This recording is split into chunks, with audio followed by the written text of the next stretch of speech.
Hi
everyone, Alexis here with PPM TV. Welcome back to another episode of Seacoast Voices.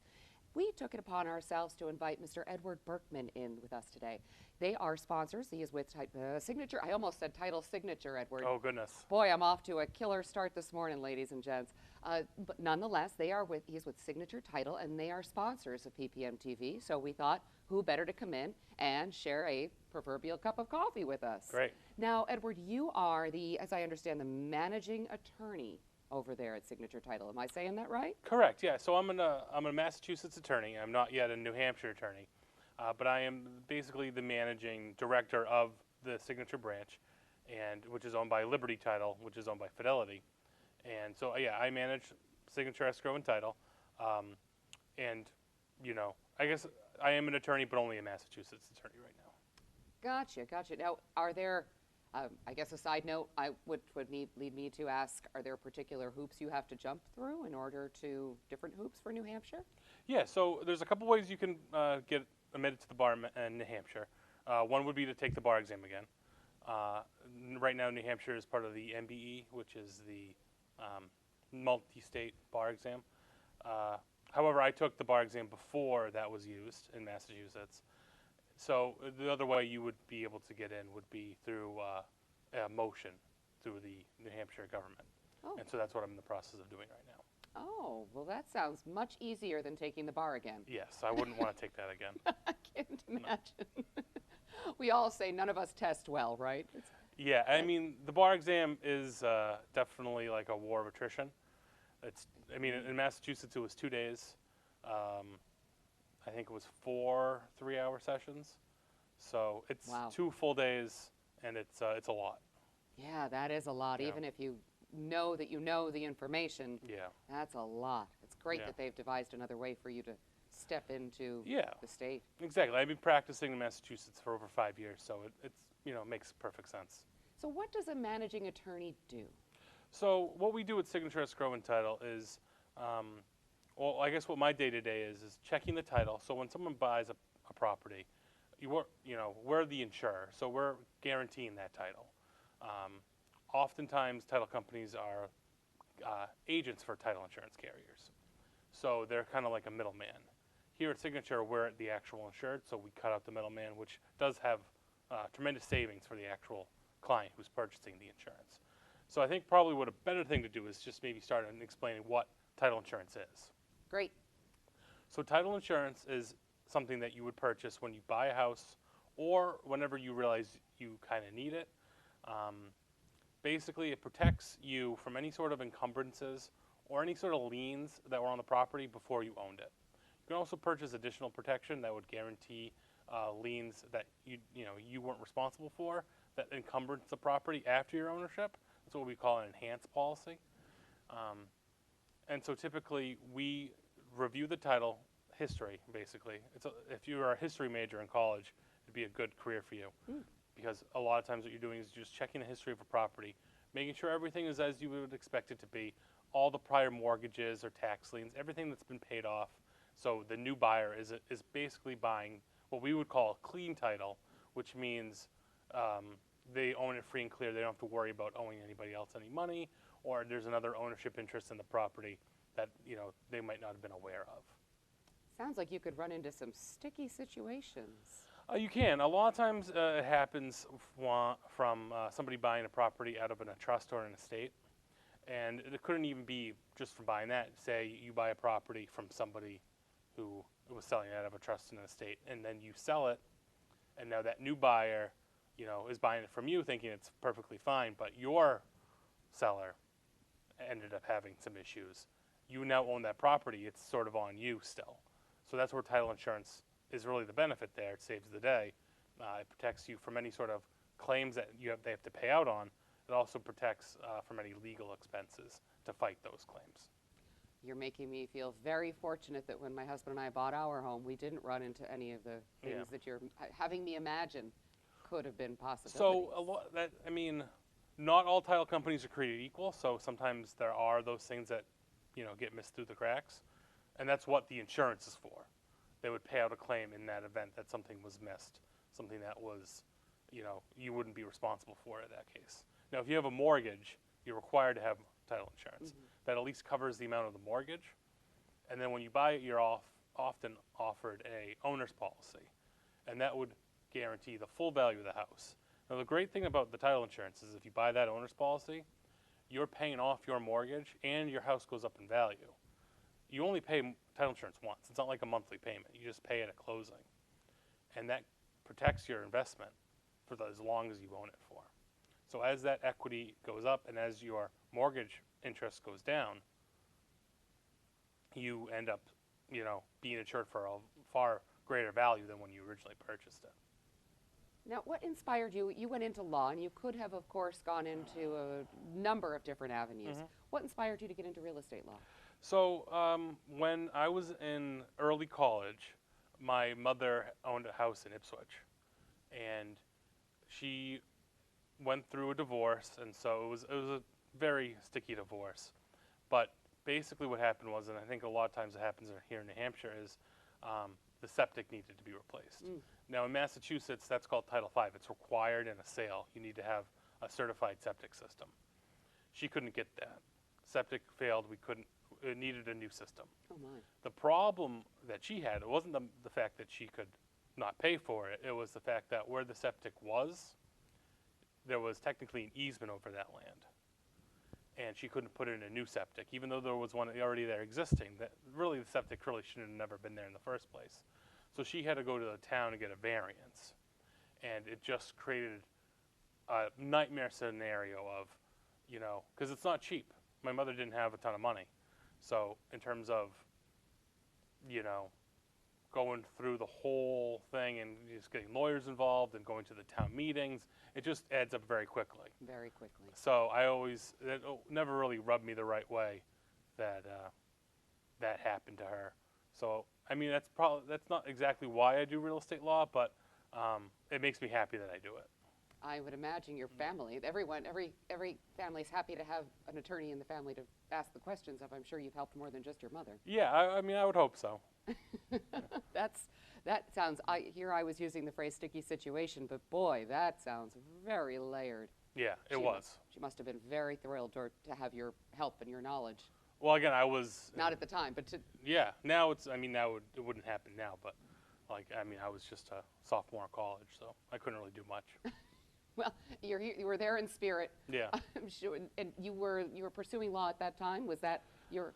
I always had ambitions. I don't know if I was pursuing it per se. I wasn't. Are we ever really pursuing anything Yeah. as sophomores in college? I will say I was never the strongest high school student, and so I was just studying what I wanted to study, and law just sort of interested me. Yeah. I didn't really think at that point in my life, I don't think I was going to go to law school, but I was just interested in it and just studying it because it seemed like a fun thing to study, of all the things to pick, and then sort of one thing led to another. So Yeah, one thing led to another, and here you are with us today. Yes. And so, speaking of law, Mhm. you are not only the managing attorney; you also host your own show called Yeah. The Common Law, and you are on. Edward hosts The Common Law. I'll speak to you, ladies and gents, so that you know where to find it. Our sister station over in Newburyport, Massachusetts. And Newburyport, you have quite the long name, so I'm going to look to read it to you. You are the Newburyport Community Media Hub. and that's Channel 9 in Newburyport, but I'm sure everything can be found on YouTube. Yeah, everything's on YouTube. So tell us a little bit about the common law. Yeah, so it's a great show. I feel like it gives me the opportunity to kind of give back to the community. The goal of the show is just to sort of break down everyday legal issues and just sort of make them into digestible little bits that people can understand. Now, it does lean more towards the real estate planning, the things that I have direct experience with. But I've had tax attorneys on, I've had realtors on, I've had all kinds of guests on that can, really dig into a legal issue and break it down. Like one of my most interesting shows was I had an accountant that did senior living housing. And so just talking about the legal aspects of, assisted living versus nursing home and how those are sort of paid for and sort of the laws or the lack thereof of laws that really kind of protect seniors in that sort of an environment. And that's critical. Yeah. Having someone who works with seniors, myself, we somewhat both work, your friend and myself work on the preservation of senior living. Yeah. And boy, there are so many hoops to jump through. Yeah, it is getting better. I don't know, that's not my day-to-day, so I don't keep up with as much as Sure. everything else I do. But it sounds like it is getting better. But, I mean, a lot of times you would have those seniors, because it's rent, right? Right. So, and all that care is grouped into this thing called rent. And so if you can't pay your rent, you don't get your care, which seems really silly to me. That's definitely, yeah, I see what you mean. And then, like, if all in one you basket. sign a lease and perhaps you don't live through that lease, your state still might be responsible. How does that affect your family? Sure. Yeah, exactly. And that's an episode that can be found on YouTube? Absolutely, yeah. Now, can people, speaking of your show, can people submit questions Yes. to you? They So, absolutely can. We okay. don't get a lot, but I'd be more than happy to answer whatever questions we do get. What would be the best way for someone to send a question to you? You can email me. My email is always on my show. It's on the tag. It's edward.berkman@signaturetitle.com. But yeah, you can reach me there anytime. And they could request a topic? maybe Request a even topic, ask me a suggest question. guest? Yeah, I will say this, and I say this in front of every show I do. Although I am an attorney, I'm only a Massachusetts attorney right now, so all you New Hampshire viewers, I'll let you know when I do become a New Hampshire attorney. But that being said, I'm not your attorney. So anything you hear me say either today or you hear me say on my show, The Common Law, even if you feel like it matches your exact legal situation, trust me, it doesn't. The devil's in the details when it comes to these things. And I would implore you to, if you have a legal issue, to either contact myself or another attorney and really get an answer that meets your specific legal question. Don't just take what you hear from a talk show, this show, my show, any show, and apply it to your situation. You really need specific legal advice. So I just have to make that disclaimer. Glad that you did. I think that's important. Yeah, it is. And I'm just, it's just trying to protect everybody out there. I don't want, Yes. anybody to get the wrong impression. Because, you hear something and it seems like it's very much applies to you. And then it's like that one little thing could flip the whole thing over, so. I appreciate you sharing that with No, of our course. viewers. That makes a big difference, ladies and gents. I say the same thing with my show. I'm not necessarily, I don't know all of someone's particular issues, so don't take what I say as personal advice. Guidance, maybe, but not personal Yes. advice. So thank you for sharing that with our audience. That Great. makes a big difference. So send them over do you have someone that might be a great fit for the show? Do you know an attorney? Do you have a potential guest in mind? Do you have questions? Shoot them on over. Obviously, Edward's more than happy to field those More emails. than happy to help. That's really what I like being an attorney is, again, coming from a place where, my, parents couldn't afford one, is I don't want anybody to feel as if legal services are prohibitive against them due to cost. So I'm more than happy to help in any way I can, if I can. I mean, there might be situations of which, I'm not there's a lot of aspects of the law, and I'm not an expert on all of them, but happy to help in any way. And I would, although I'm not a New Hampshire attorney, in New Hampshire is not an attorney state. So in Massachusetts, an attorney needs to be present at the closing. That's not the case here in New Hampshire. So, more than happy Signature is more than happy to help with any sort of title or real estate question that you have. Even if you're just getting started and you need to find a realtor or a lender, or you just kind of want to get the ball rolling on what you should be doing to either buy, sell, rent a house, you can also contact me there, and I'd be more than happy to either answer your question or get you in touch with somebody that can. That's nice that you can, if you can't help directly, you can always point somebody in the right direction. Yeah, I don't want to ever, again, feel as if somebody like you're not going to waste my time. I really like helping people. It's one of my favorite parts of this job is helping people. So It's nice that you offer to be so accessible. yeah, exactly. Because I mean, I had a lot of attorneys when I first started out, and a lot of realtors and lenders, loan officers when I first started out that really helped me, and I only feel it right to kind of give back and do whatever I can to help everybody come up. Oh, that's thoughtful. Yeah, thank you. Yeah, that's not what humanizing attorneys. Who'd have thunk? Yeah, right. They do exist. So, speaking of humanizing, Edward, Mhm. did you see yourself as getting into becoming an attorney, getting into law when you were a kid? What did you want to be when you grew up? When I was a little kid, I wanted to be an inventor. Oh, Yeah. oh, But that's pretty cool. You have to be really good at math for that, though. Yeah. So I wasn't very good at math. So that's also a reason why I became an attorney is there's no math classes in law school. So That's a plus. now, signature, escrow, and title, I do employ very good people who are very good at math to make sure your closing goes out without a hitch. So although not responsible for the math, we have great people that handle that. It takes a village. It does. It does. And you folks are right in downtown, correct? Yeah, we're right in the old brewery section. Could anyone, I assume they didn't, forgive my ignorance, I'm sure you can answer this fluidly where I may not even be Sure. wording this correctly. Is there a, do you serve a region or could anyone Yeah, in New so Hampshire come to you? anybody in New Hampshire, I mean, we have contacts in Manchester and the Lakes region. We can do the whole state, and I would even preface we can do a closing nationwide. Oh. Myself being a Massachusetts attorney, we can handle the closings and all the real estate matters you have in Massachusetts. We're owned by Liberty Title, which is headquartered out of Rhode Island, and they're owned by Fidelity. So we have services in all 50 states. I will say our main focus right now is New Hampshire, Maine, and Massachusetts. Maine and New Hampshire, the law on real estate is very similar, and so we're able to kind of do both. We also work in conjunction with Gateway Title out of Maine. They're also owned by Liberty, and they're sort of our sister company, and they are great people over there. Again, if we can't help you if it's way up in Maine, they'd be more than happy to. So if one of our viewers if they're living out of state and they wanted to buy in New Hampshire, Yeah, you would be able to? absolutely, we'd be more than happy to help them.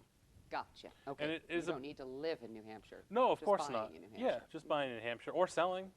Or selling. Yeah, and I mean, even if everyone is eventually, I mean, it's the winter now, but summer's gonna come, and there's Great Lakes in New Hampshire. Promise? You promise the summer's going to come? I promise, it's gonna come.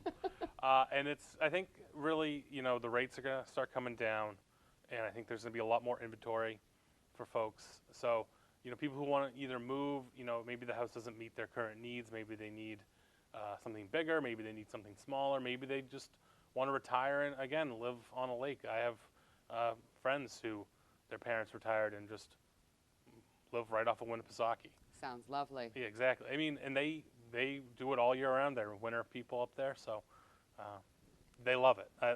I don't love winter up up that high, but I don't love winter down low either. Yeah, that's true.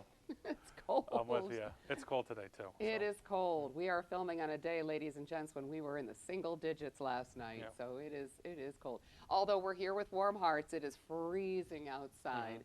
So what are some of the most common concerns or questions that you might get?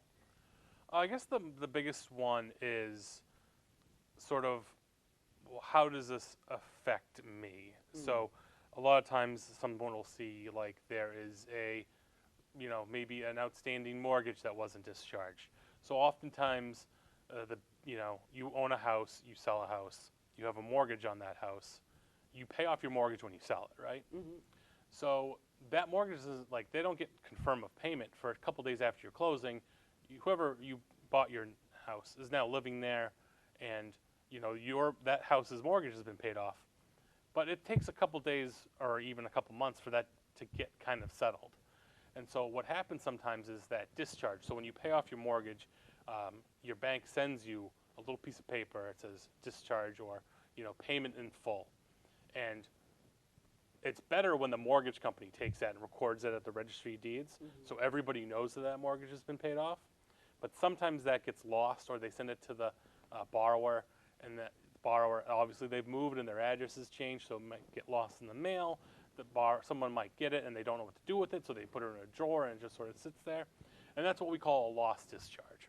So part of what we have to do is, okay, there's a missing discharge, probably from the last sale. We have to go and confirm, one, it was paid, and actually make sure it was paid off, and two, track down that discharge. Now, that can be fairly easy, but now the way that banks are sort of bought and sold, and now with houses not being sold, you don't sell your house every day, so it could be decades in between sales. Those businesses might not even exist anymore. Oh. So you're trying to track down this discharge from something that doesn't even exist. So it can get a little tricky. But again, if you're a history major and you like digging into the history of things, it's a great, sort of a way to spend your time, is to dig in, try to find it, who bought what bank, when did they buy it, who's now responsible for that, and sort of chase down that discharge at that point. And again, we want to confirm that it's been paid off. No one's expecting payment for that. And then we need to record that with the registry of deeds. So if you love research, title insurance may be... Most of my day is spent researching items. I bet. So, and then the other aspect of my day is, sort of drafting some of the closing documentation, like a deed or trustee certificate or some sort of an agreement that, is needed, like a use and occupancy agreement that, goes along with the closing. These are terms a little bit foreign to me, even though we did buy a home. I didn't retain all of it, but I'm sure that if you had any questions, yeah, exactly. Just send them on over. I'm sure that you could also email. You don't necessarily have to, if you don't have the time in your day to call, just shoot a quick email. That can start the conversation. It's a really easy way to go. Exactly. Email is the best way to get in touch with people, I feel like. Isn't it? Yeah, today's world, yeah. Today's world. Text and email. You never know where we're at from moment to moment. Exactly. So you are a born and raised New Englander, just to bring you back to being Edward, and maybe not just managing attorney of a business. So I grew up when I was born in Gloucester, Mass. Oh, lovely. So I've always been close to the water. And then in your blood. Yeah, it is. Salt is in my blood. So we grew up in Gloucester, and then when I was in my teens, we moved to Ipswich. So again, right on the water. And now I currently live in Newburyport. So, and now I work in Portsmouth. So if you can see, there's a trajectory. I'm just northbound, it seems. And I think that most New Englanders, and I might have said this to you when we spoke, but a true New Englander has lived in at least probably 2 of New England states. Yeah. It all blurs. For those of you who may not live in the New England area, so many of us pass state borders multiple times a day. Massachusetts, Maine, New Hampshire, so common. Yeah. And you're shooting from Newburyport up to New Hampshire every day, crossing that toll. Yep. $2 every day. And you're a new dad. Congratulations. I am, yeah. So I have a little boy. His name's Theo. Oh. He turns 2 in March. So he's really giving his mom and I a run for our money right now. They say the terrible 2s. They don't call him that for nothing. Yeah, and he's not even 2 yet. And it's already not terrible, but we're getting there. As soon as they learn the word no. Oh yeah, it's his favorite word right now. Now we're in the winter now, but I know that a few of the things you like to spend your time with, you love to barbecue. I do. I have a Weber smoker as well as a Weber gas grill. So yeah, I'd love to. The great thing about smoking and barbecuing is I have a big family. So I'm the oldest of 6, and I have also two stepsisters. Wow. As well. So, and my father was one of 6. So there's just a big family all around. And it's just an easy way to prepare a lot of food at once. It all comes off the smoker at the same time. It's all ready to eat at the same time. As opposed to, like, if you're doing hamburgers and hot dogs, like, I fill that grill 3 times, and flipping burgers all day long. So it's just, the smoker just makes hosting a lot easier. I would imagine you get that smoker going and you start finding family members you didn't know you had coming down, walking down the road. Yeah, neighbors will always peek over the fence, yeah. We've thought about a smoker a few times. I know this doesn't relate to, law at all, ladies and gents, but It's fun to chat about the things we enjoy. Yeah. And in the wintertime, you're a bit of a movie buff. I am, yeah. So, So I like going to. I'm a big fan of like the art house cinemas. yeah. So Coolidge Corner in Brookline, Mass. is one of my favorites. The Alamo Draft House in Seaport, Boston is another favorite of mine. If you like movies, it's like church for movie fans. The Alamo Draft House. That's a fantastic place to see a film. But like Salem Cinema, Salem, Mass. Yep. is another good one. I'm trying to think if there's any art house ones in Portsmouth. There must be. I haven't found one yet. Sort of smaller scale, not necessarily. I think the closest we would have had would have been the Ioka in Okay. Exeter. And Yeah. you, of course, have the screening room in Yes. Newburyport. Which I've never been to. Yeah, Edward, I haven't. I think we're going to have to edit that part out. Oh goodness. Yeah, I mean, I want to go. I don't know anybody who works there or the owners, but if you see this, by all means, like I'd love to come and see your establishment.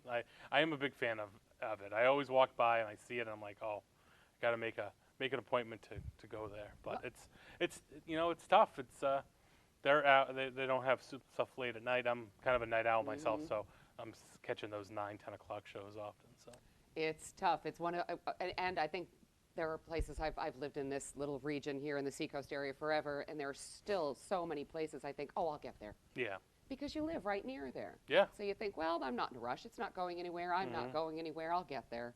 yeah. Yeah, it's a great little theater. You'll be glad that Oh, you did. fantastic! I'm looking forward to it. Yeah, it is. It is. And I don't think that we have one in Portsmouth. That's a good question. How is there something missing from Portsmouth? Yeah. Huh. Yeah, I mean, I think, I understand when the pandemic happened, a lot of people stopped going to the theater, and I know they've made it a lot easier. Like the movies come on your TV So easy. so easy now, and it's like so Yeah. quick. And it's like the Bob Dylan movie. What's that Yes, called? yes. I'm drawing a blank on the Yeah. name. The Timothy Chalamet's in it. I really want to go see that, but that's like that's one I want to go to an art house theater to see. I want to see that with like an audience that's going to appreciate it, and it's hard to find once you're dad, it's hard to find the time to do anything. But it's really So hard they to find say. the time to do that. But then just make the effort to go to one of those art house pictures, theater houses, and see one of those movies. Well, I hope that the people that may be involved with a couple of these art house theaters that you're mentioning get a chance to hear that you gave them a high five on TV. Yeah, I mean, whatever we could do to help the theater industry. I mean, I know since the pandemic it's been tough, but I want people to start going back to the theater. I don't think there's Yeah. anything quite. It's not the same It's not to see the movie at same. home. It It's really true. isn't. And even and I know there's bad theaters. I know, I think I don't want to call anybody out for doing poor business, but not all theaters are created equal, and some theaters aren't great, and the floors are sticky and the popcorn's stale, and it's bad time. But Nothing like the big screen. not like the big screen, nothing like it's just really the audience, and then seeing it with other people, and that's something you definitely can't get at home. Like you can get a big screen at your house, but you're Not the not going to have same. it's not the same. And it's also an environment where everyone can kind of put their phones away, and Novel idea. yeah, right. It's the only place really left where the phones go away. We could Or use you more at of least that. hope. I've definitely been to a movie where the phones don't go away. But that's the idea. That's what I like about it most now is that you kind of everybody, or even just yourself, tune out to the entire outside world, and you're just there for 2 hours, 3 hours maybe, and you just experience the out. story with other people. So we're about to tune out here, ladies and gentlemen. We are getting ready to roll our credits for you, but I'm going to put you on the spot, Edward. If there was one movie you could suggest everyone sees, Oh wow. what's your favorite? All time or this year or Just last year? give us something you think we need to put on our agenda. You know what? This is going to sound real silly, and you can't see this in the theater. It's on Netflix, but a movie called Carry On. Carry On. I felt like was a fun action movie that I was not expecting to like as much as I did. There you go. There's a quick tip. So from the big screen back down to the small screen, don't forget to find The Common Law with Edward Berkman from Signature Title on YouTube. And we did chat a little bit behind the scenes about potentially piping The Common Law in through PPM TV, ladies and gents. So you may not have to go very far at all to find it. Stay tuned. We'll see what we can do to bring it to you. Once again, thank you so much for sitting with us today, Thank you. Edward.